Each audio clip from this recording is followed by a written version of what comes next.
Hello বন্ধুরা, আজকে রবিবার আর দেখো অঝোর ধারায় বৃষ্টি পড়ছে। আর আজকে বিকেলবেলা আমাদের নেমন্তন্ন রয়েছে, তো সে কারণে খুবই হালকা করে রান্না করেছি। এই দেখো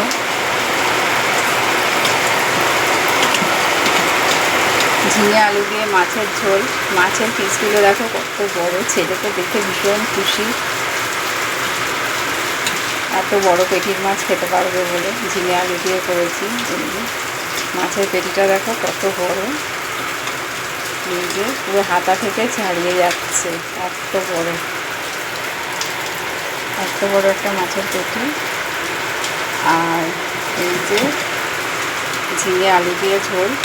ওর বাবা বড় মাছ খায় না, তো ছেলের জন্য আনা হয়েছে। ওর বাবার জন্য এই যে ছোটো ছোটো বাটা মাছ আনা হয়েছে। তো এই দিয়ে ঝিঙে আলু দিয়ে একসঙ্গে ঝোল করেছি। আর এই যে চিংড়ি মাছের মালাইকারি।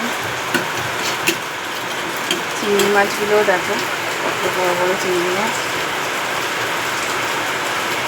চিংড়ি মাছের মালাইকারি করেছি। আর চাটনি, আম। আর এদিকে যেহেতু আমি নিরামিষ খাবো, তো সে কারণে এখানে হয়েছে এই যে পটল পোস্ত, বড় বড় পটল দিয়ে পোস্ত হয়েছে। আর কাঁকরোল ভাজা, এটা হচ্ছে কচুর লতি। আর এই হচ্ছে আমের চাটনি। এগুলো আমি খাবো। আর চাটনির সঙ্গে একটু পাঁপড় ভাজা না হলে হয় না। তো পাঁপড় আর ভাজিনি, যেহেতু বিকেলে নেমন্তন্ন আছে, তো সে কারণে আলু ভাজা রয়েছে, আলুর চিপস, সেটা দেবো।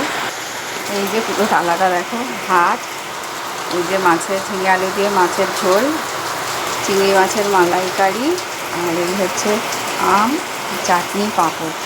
রবিবার কার কার এরকম জমজমাটি খাবার হয় আমাদের জানিও। আর আমাদের ঘরকন্যা ব্লগ তোমাদের কেমন লাগছে সেটাও জানিও। আর কী ভিডিও তোমরা দেখতে চাও সেটাও জানিও। আমাদের ভিডিও দেখার জন্য, আমাদের সাথে থাকার জন্য, পাশে থাকার জন্য তোমাদের অসংখ্য ধন্যবাদ।